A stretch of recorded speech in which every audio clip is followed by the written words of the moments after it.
Assalamualaikum warahmatullahi wabarakatuh. Welcome to Nurmalis Ilyas Official Channel.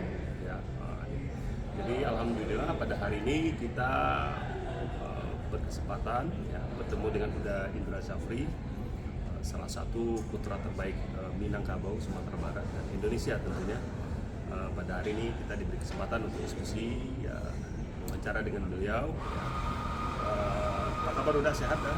Alhamdulillah sehat. Alhamdulillah sehat. Jadi beliau ini satu kampung dengan kami, sama-sama berasal dari pesisir selatan Sumatera Barat ya, sama-sama Putra Minang ya. Kita berdomisili di Jakarta. Nah, mungkin kita sedikit bertanya sama Uda ya, mengenai tentu kiprah Uda di dunia olahraga sepak bola tentunya. Uda, nagari kampungnya di mana persisnya dah? Kalau di Sumatera Barat, kabupatennya Pesisir Selatan. Selatan. Kabupaten Pesisir Selatan itu ada beberapa kecamatan. Iya. Saya kecamatannya Batang Kapas. Batang Kapas ya. Kenagariannya Ampat Kotomudik. Kotomudik ya. Terus desanya Lubuniu. Desa Lubuniu. Desa Lubuniu. Itu tempat lahir. Tempat lahir. Merantau di umur berapa? Setelah tamat SMP, Mhm. SMA waktu itu karena kita ada prestasi sepak bola waktu itu diminta sekolah di SMA 2 Padang. Berarti SD SMP di Batang Kapas, SD-nya di Lubuniur, Lubuniur. terus SMP-nya di Jalan Baru di ibu kotanya kecamatan di Perkoto Hilir ya. Ya. SMA ke Padang. SMA Padang. SMA 2. SMA 2 Padang. SMA 2 tuh top juga tuh. Dulu pemain-pemain sepak bola terbaik SMA 2 sekolah di situ. SMA 1, SMA 2 Padang tuh top semua tuh. Mana orang-orang hebat lulusan dari SMA 2 dan SMA 1 Padang itu. Jadi kiprah Udas karena main bola ada prestasi sekolah di SMA 2. Ya. Habis itu mulai ini udah ya. Kiprah di dunia olahraga klub-klub gitu dah ya. Ya, jadi setelah masuk SMA 2 berarti mulai dari kelas 1 itu udah pisah dengan orang tua. Jadi merantau lah ya, kalau kita di Sumatera Barat udah mulai merantau. Dan saya masih ingat waktu sekolah itu, jadi ketemu dengan orang tua itu ya setiap minggu. Setiap minggu ya pulang dari Padang. Minggu dia ngantar makanan Iya. bekal untuk 1 minggu. Iya. Satu minggu. Dan mulai di situ saya mulai main sepak bola di SMA 2. Pertama di sekolah dulu. Saya masih ingat ada event yang populer waktu itu antar SMA, yaitu Sumantri Cup. Oh, Sumantri Cup. Sumantri Cup, dan masuk kelas 1 semester 2 saya diminta oleh klub namanya PS Makudum. PS Makudum ya. Di pemiliknya yang punya Hotel Makudum. Hotel Makudum ya. Dan saat itu saya udah tinggal di hotel itu. Ditinggalkan di situ, dikasih makan di situ, dan dikasih uang bulanan di situ. Iya. Nah, itulah pertama kali saya meniti karir di klub namanya Klub Makudum. Setelah itu baru saya menjadi pemain PSP Padang, dan terakhir pemain PON Sumatera Barat, dan juga menjadi pemain Perserikatan PSP Padang yang senior. Nah, itu cuman sampai di situ karir sebagai pemain. Tidak ada sebagai pemain internasional. Iya. Jadi saya juga bersyukur dengan latar belakang yang bukan pemain internasional, tapi atas izin Allah saya bisa melahirkan pemain-pemain internasional. Iya. Jadi habis berkarir di PSP dah ya. Kalau PSP. yang Makudum masih ada itu klubnya, Pak. Makudum masih ada sampai sekarang, masih ada. Padang tuh ada PSP, ada Semen Padang juga ada ya. Nah, itu Makudum yang juga ya. Jadi habis di PSP itu, nah setelah di Padang abang udah merantau kemana habis itu meniti karirnya? Jadi Padang itu sampai saya kuliah Kuliah di mana? Di Universitas Andalas. Oh, nanus, keren udah. Jurusan? Fakultas Ekonomi, jurusan perusahaan waktu itu. Dan dari Padang saya jurusan ekonomi ya? Iya. Gak gampang masuk itu, udah ekonomi, pinter udah kita ini. Jadi pindah dari Padang itu di tahun 2009. Bulan ya. pindah ke Jogja. Jogja. Jadi waktu kita gempa ya, ada gempa besar tahun 2009. Iya, iya. Dan setelah itu kita putuskan pindah ke Yogyakarta. Di sana melatih atau bermain? Mulai di situ di Jogja itu saya sebagai instruktur pelatih malah. Belum jadi pelatih, tapi sebelum saya pindah ke Jogja, saya pernah menjadi pelatih di Riau. Oh, di Riau ya. Ya. Setelah itu saya pindah ke Jogja hanya sebagai instruktur pelatih. Setelah itu baru tahun 2011 saya mulai meniti karir, ditunjuk untuk pertama kalinya menjadi pelatih tim nasional usia 16. Itulah dari tahun 2011 sampai sekarang saya sudah menangani tim nasional usia 16, 17, 18, 19, 20, 21, 22 dan 23. Dan sekarang pun masih dipercaya oleh federasi sebagai direktur tekniknya PSSI dan juga menangani tim nasional SEA Games untuk tahun ini di Kamboja. Kamboja ya. Ya.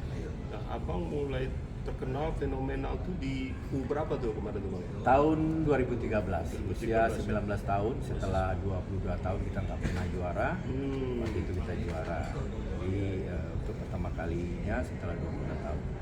Setelah itu usia 22 tahun saya juara juga di Kamboja. Dan juga ada pernah 8 besar Piala Asia. Asia ya. Terakhir kalah dengan Jepang.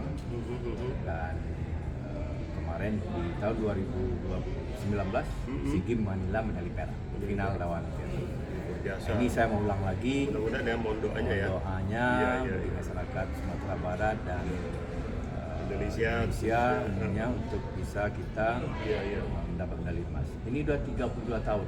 Oh, oke. Jadi Indonesia tidak dapat medali emas itu sudah 32 tahun. Ini misi yang sangat berat. Kemana sama Pak Jokowi ya kemarin? Oh ya, kemarin juga beliau Pak Presiden semangat ya. begitu atensi, memberikan semangat, mengingatkan kita sudah 32 tahun tidak pernah dapat.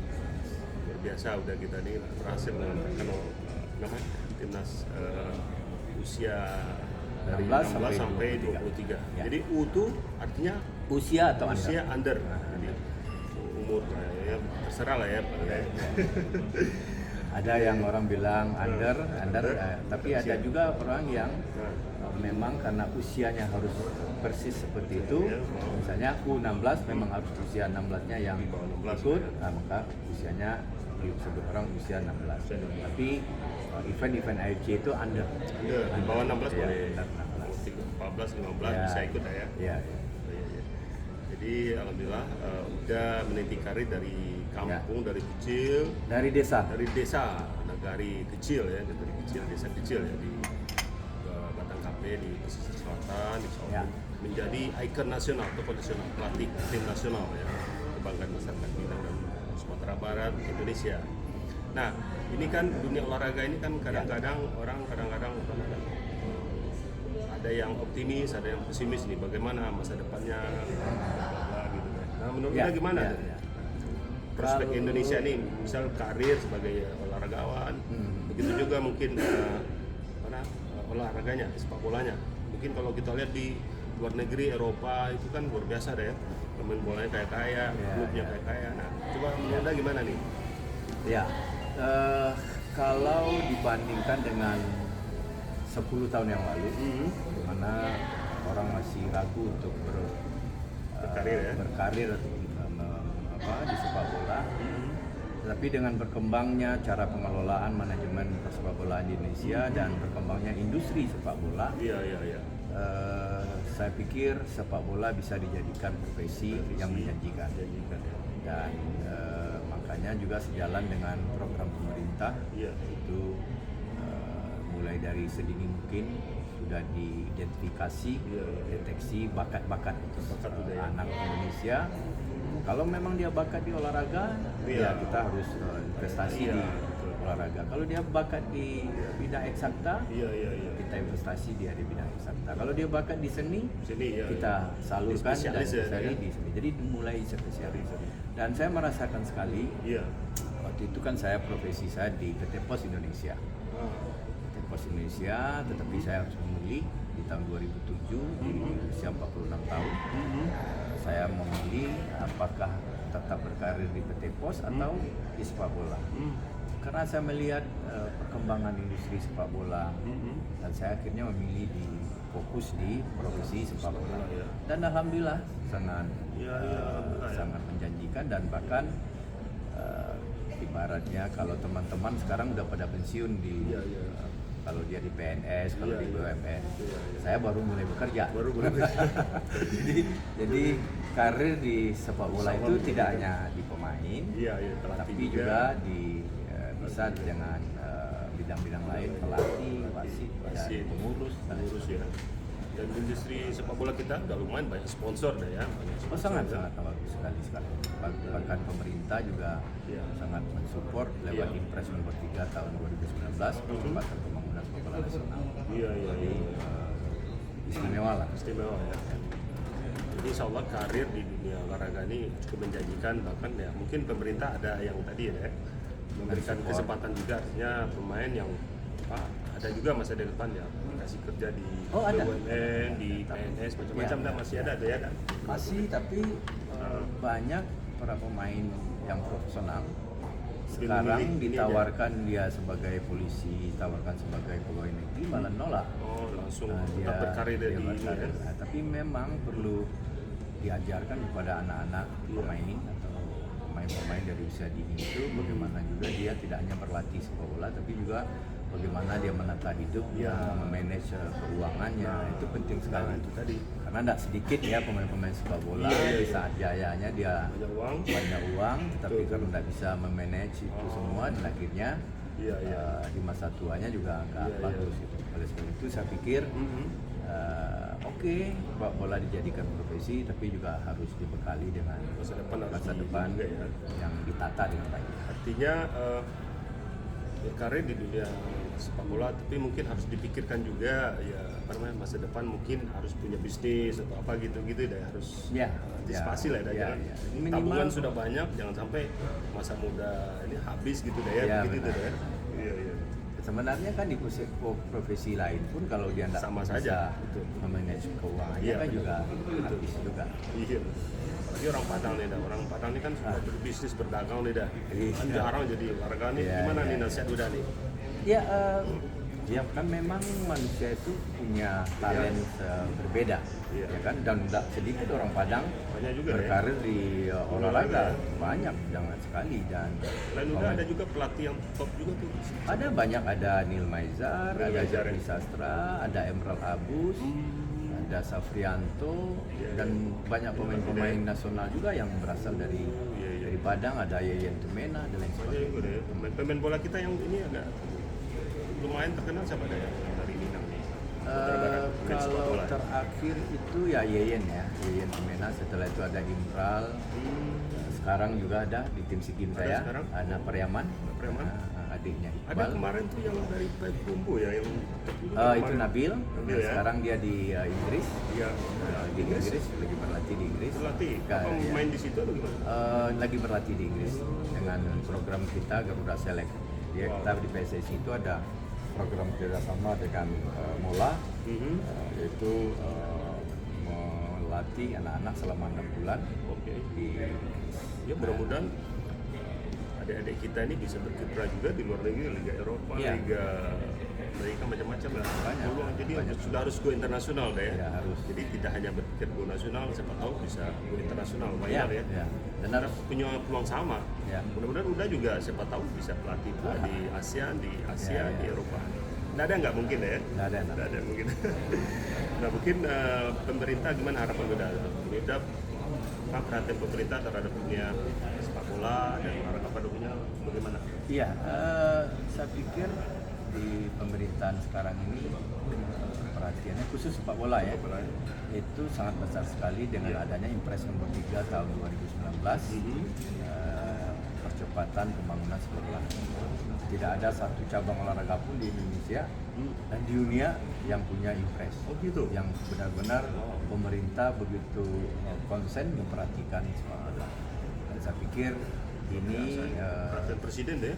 Satu hal yang luar biasa yang harus dimanfaatkan Iya. sebesar-besarnya oleh para pelaku sepak bola, Betul, betul. terutama di PSSI. PSSI ya, itu aja sekarang Pak Erick Thohir. Pak Erick Thohir, ya, beliau lagi coba Mhm. membenahi PSSI Iya, iya, ke iya. depannya. Hubungan BUMN kita bagus ya, terhadap dunia Ya, alhamdulillah liga kita juga disponsori oleh BRI. BRI Liga besar ya, bagus. perusahaan-perusahaan swasta lainnya Ya. gitu. Ya, karena di olahraga itu kalau prestasi bagus, Mm-mm. pasti sponsor juga kan. Betul, dan menjadi industri ya. Ini sepertinya Ya. industri sepak bola di Indonesia semakin ini ya, ke depannya semakin bagus ya. Ya, Dan yakin. Insya Allah kiprah di dunia olahraga Insya Allah menjanjikan ya. Tapi tergantung kita juga deh ya. Ya. Kita bagus, pasti bagus hasilnya. Nah, dengan syarat memang itu Hmm. jangan kita punya talent di bidang lain. Mm-mm. Tentunya memang punya talent di eksakta Mm-mm. atau di seni. Jangan dipaksa jadi pemain bola. Oh iya, iya. Dan begitu sebaliknya, kalau Iya, memang iya. punya bakat Betul, betul. harus berkarir dan berani. Biasa deh ya. Iya, biasa. Betul, betul. Jadi memang orang tua juga mungkin kalau ada bakat anaknya di olahraga jangan diredam, harus dikasih kesempatan ya, pilihan ya. Jadi intinya di sepak bola sudah bisa dijadikan bisnis. Insya Allah. Dan banyak para pemain sekarang, terutama yang di Liga 1 itu saya pikir mau PNS eselon Iya. berapa pun enggak Iya. mungkin ada gaji yang sebesar Iya, itu. iya, betul. Ya kan? Dan yang paling penting ya manajemen keuangan Manajemen juga. keuangan. Jangan pas lagi banyak uang tabungan Ya. dihambur-hamburkan. Ya. Itu ya mungkin harus ada penataan keuangan ke depannya, Ya, ada ya. bisnis. Ya dah, makasih banyak Nida waktunya. Ya. Harapan udah tadi berbagi pengalaman tadi. Intinya apa namanya, kerja keras deh yang paling penting deh. Dan niat baik, kerja Baik. keras, jalin komunikasi baik dengan semua orang, ya kan? Attitude juga penting deh ya. Olahraga ini kan Ya kan? bukan hanya skill ya, tapi juga attitude. Ada istilahnya mensana in corpore sana. Ada pada di dalam tubuh yang sehat terdapat jiwa yang sehat. Ada ya. Iya. Jangan badan yang Minimal sehat. harus itu dapat. Iya. Minimal harus itu yang Betul. dapat membuat Badan sehat, jiwa juga sehat. Ya. pemikiran juga. Pikiran, karakter, ya, attitude ya. Iya, iya. Ini makasih banyak Nida. Nih udah Sama-sama. ini apa namanya? Kita di grup-grup keluarga Minang ya. Ada Minang pesisir selatan, ada Minang Gepu Minang, di Minang diaspora. Beliau ini juga aktif ya. Jadi beliau berminang-minang ya selain internasional. Ya mudah-mudahan Iya. banyak orang Minang lainnya Iya. yang berkontribusi dan saya yakin Betul. orang Minang dari zamannya Iya, Bung iya. Hatta Betul, sampai betul. sekarang kalau bisa kita tetap punya kontribusi terhadap Iya, negara betul. dan bangsa Indonesia. Ya mudah-mudahan udah menjadi salah satu role model, contoh, inspirasi buat generasi muda kita bisa menjadi wargawan nasional, pelatih nasional. Terima kasih Indra atas waktunya. Ya, sama-sama. Semoga udah sehat selalu, banyak umur dan karirnya semakin oke, semakin luar biasa. Kalau bisa go Amin. internasional. Amin, amin. Terima kasih Dah ya. Amin, ya. Assalamualaikum Dah. Waalaikumsalam. Terima kasih. Assalamualaikum warahmatullahi wabarakatuh.